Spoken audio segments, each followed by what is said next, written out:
Jaylen Brown transmitted a message to himself that changed the entire game.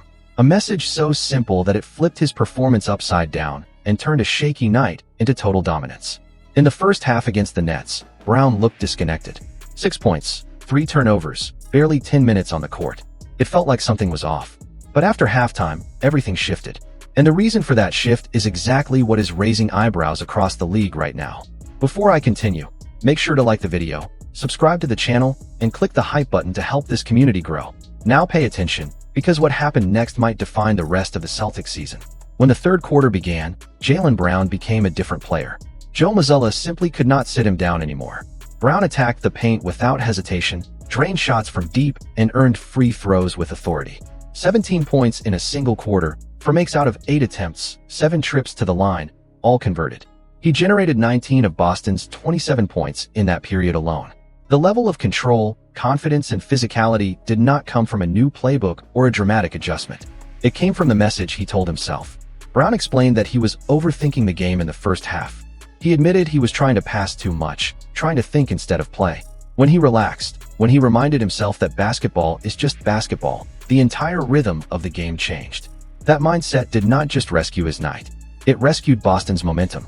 In the closing quarter, he added 6 more points and another assist to Derek White, while also helping hold Brooklyn to only 14 points. Boston walked away with the win, climbing above 500 for the first time this season, and Jaylen Brown finished with 29 points, 4 rebounds and 4 assists, plus 3 makes from deep and 8 makes out of 10 free throws. He also finished with 8 turnovers, nearly half of Boston's total giveaways.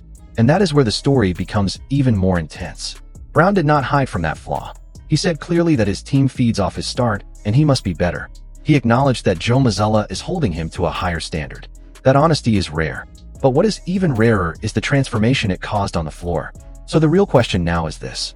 If one simple internal message completely changed the course of a single game, what happens when Jaylen Brown starts every night with that mindset instead of discovering it halfway through? Are we about to witness the most dominant version of Jaylen Brown in his career? And if that happens, how far can the Celtics really go? The Boston Celtics are active in trade discussions, and the tension around the franchise is rising quickly. What was supposed to be a calm transition season has turned into a strategic race. Brad Stevens is working the phones, and every sign points to a front office that refuses to stand still. Multiple pieces from the 2024 championship roster were allowed to walk away due to the restrictions of the second luxury tax apron.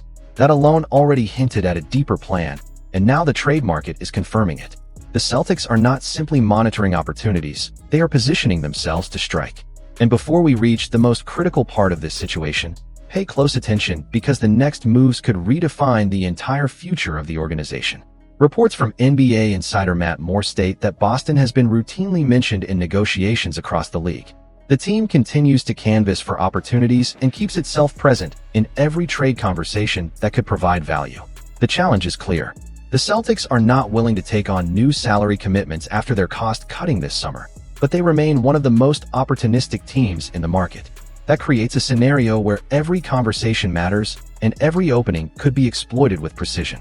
The franchise holds its 2026 first-round pick, young developing pieces, and an expiring contract worth $25 million belonging to Anthony Simons. Those are resources capable of creating movement in any direction Boston chooses. The real question is about that direction. Stevens could pursue a star to elevate Boston immediately and rebuild around a contending timeline. That path would require bold decisions, and it would signal that the Celtics want to re-enter the championship race without delay. The other option is patience, using trades to add youth and high-ceiling talent while trusting the roster to grow naturally. Both strategies have risk. Both strategies could shape the identity of the franchise for years. And there is no doubt that something must be done. Shedding salary alone will not satisfy a locker room that still contains a championship core with Jaylen Brown, Jason Tatum, Peyton Pritchard, and Sam Hauser.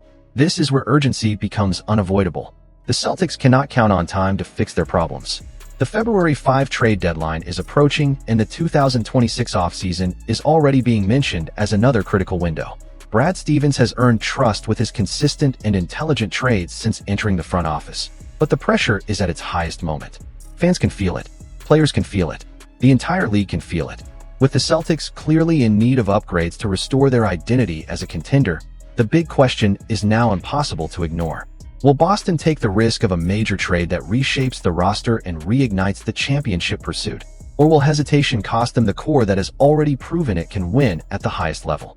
The Boston Celtics have a center problem, and every game makes that reality louder. 3 logical trade targets are already on the board, and all of them could fix the issue immediately. After losing Al Horford, Luke Kornet, and Kristaps Porzingis during the offseason, the team entered the year with Luka Garza for depth and Neemias Queta pushed into a starting role. Queta has fought hard and produced with energy, length, and physicality, but the feeling inside the franchise is clear. He should not be forced to carry the starting role alone. Boston needs help, and that brings us to the discussion that is dominating the front office right now. Nick Claxton of the Brooklyn Nets is the first name. 26 years old, averaging over 14 points, 7 rebounds, almost 4 assists, and more than 1 block per game. He is in the second year of a 4-year contract worth $97 million, with $25.3 million due this season. A rebuilding team like Brooklyn would demand young talent and draft capital in return, but Claxton would instantly upgrade the Celtics. He brings exactly what they lost when Rob Williams left in 2023. A lob threat, a rim protector, and a modern athletic center who fits a playoff style of basketball. The second target is Daniel Gafford of the Dallas Mavericks. Dallas is struggling to stay competitive, and every sign points to a franchise open to change. Gafford is under contract until the year 2030, rising gradually from $14.3 million this season to $18.9 million in the final year.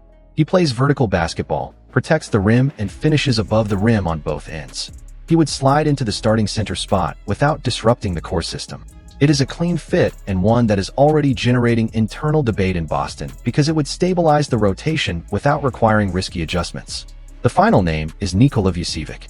35 years old, coming off an all-star level season with 18.5 points, 10.1 rebounds, and 3.5 assists on over 40% shooting from 3. He is the perfect match for Joe Mazzulla's 5-out system, and he would fix the rebounding issues Boston suffers every night. The risk is his expiring contract. Trading for him would require an immediate plan to re-sign him in the summer, especially if the team intends to contend once Jason Tatum returns from his Achilles tendon injury. Here is where urgency reaches its highest point. Boston has 3 paths, and each one leads to a different version of the franchise.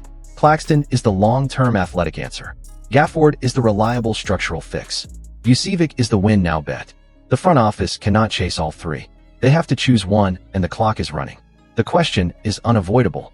Which move will Brad Stevens make to fix the Celtics center problem before it costs the team its chance to compete for a title this season? If you want to keep following these bombshell updates, hit the like button, subscribe to the channel, and click the hype button right now.